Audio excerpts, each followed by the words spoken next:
நான் இப்படிதான் இருப்பேன், நான் செய்வேன், நீங்க அதை செஞ்சுதான் ஆகணும்னா கர்த்தரிடத்துல கட்டளை போட முடியாது. சில நேரங்களில் 1-2 மன விருப்பத்தை கர்த்தர் செய்வார், உன் ஆசையை என்ன பண்ண நிறைவேற்றுவார். ஆனா எல்லா காரியங்களிலும் கர்த்தருடைய விருப்பத்தை கேட்டு நீங்க செய்யும் பொழுது அந்த காரியம் உங்களுக்கு ஆசீர்வாதமாய் மாறுகிறா. அப்போ அந்த காலத்துல எல்லாம் தேவ சத்தத்துக்காக காத்திருந்தாங்க. பழைய ஏற்பாட்டுல தேவன் இடத்துல பேசணும்னு சொல்லி கேட்டாங்க. தேவன் எங்க பேசினாரு?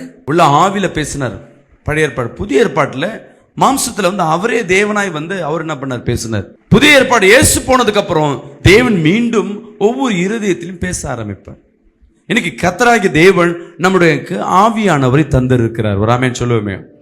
அந்த ஆவியான துணை கொண்டு நீ பேசும் பொழுது, கேட்கும் பொழுது கர்த்தர் பேசுவதை கேட்க முடியும். நான் சில வேலைகளை கண்ணை மூடி ஜெபிக்கும் பொழுது, இப்ப கூட நிறைய ப்ராஃபிட்டுகள் யாரோ குடும்பத்துல வேலை இல்லாம இருக்கிறத பார்த்து கர்த்தர் சொல்றாரு, ஒரு குடும்பம் வேலை இல்லாம இருக்கு, அதுக்காக அழுகுறாங்க, ஜெபி, சொல்லு, உன் பிரச்சனை மாறப்போகுது, உன் துன்பம் மாறப்போகுது. ஒருத்தருக்கு பழி போட்டுட்டே இருக்கிறாங்க, என் மேல எது செஞ்சாலும் தப்பு தப்புன்னு சொல்றாங்களே, வேதனையில ஒரு சகோதரி அழுவுறத கர்த்தர் சொல்றாரு, அந்த சகோதரி அழுவுறா பாரு, எல்லா வேதனைக்கே அழுவுறா பாரு, அவ கூட நான் இருக்கிறேன், நீ கவலைப்பட வேணாம் சொல்லு.